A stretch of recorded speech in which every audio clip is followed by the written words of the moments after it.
ngayon balik muna tayo sa game. Quick recap the scores. The Biceps Battalion, 153 points. Habang ang Beck Squad ay wala pang putos. Kaya Vince and Lassie, it's now your turn. Let's go.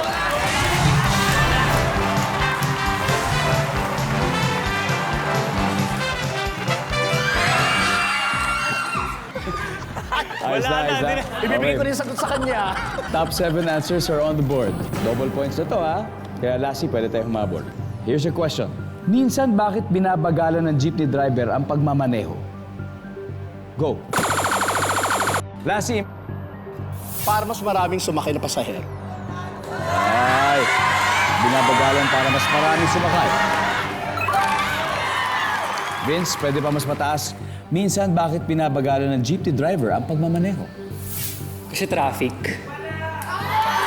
Natural. Natural traffic. Traffic sa Pilipinas.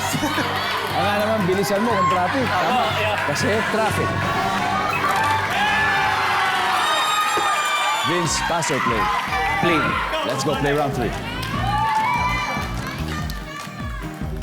Dustin, minsan bakit kaya binabagalan ng jeepney driver ang pagmamaneho?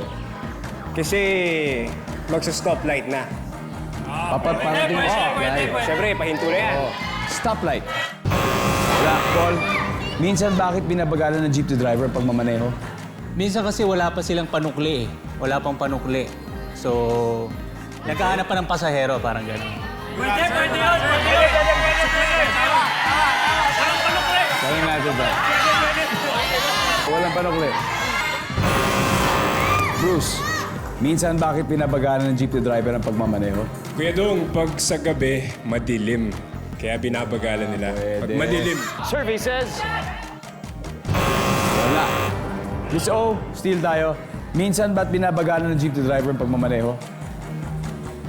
Dahil may problema sa brake or sa manibela. May problema sa kotse, Lassie? Iwas aksidente. Iwas sa aksidente, Tetay. Flat. Flat. So may problema sa sasakyan, flat, iwas aksidente, MC. Minsan, bakit kaya binabagalan ng jeepney driver ang pagmamaneho? Pag makuha nyo to, makakahabol kayo. May problema sa preno. May problema sa preno. Survey, nandyan ba yan? Mahahabulin ba natin sila? Tignan po natin, may problema sa preno.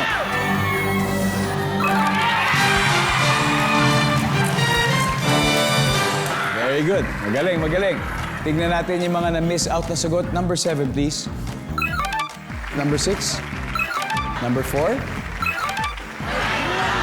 And number 2. Ito na mga scores after 3 rounds. Biceps Battalion, 153 points. Beck Squad, 84 points. Pero, hindi pa tapos ang laban. Susunod na ang makapigil hiningang triple points round sa pagbabalik ng...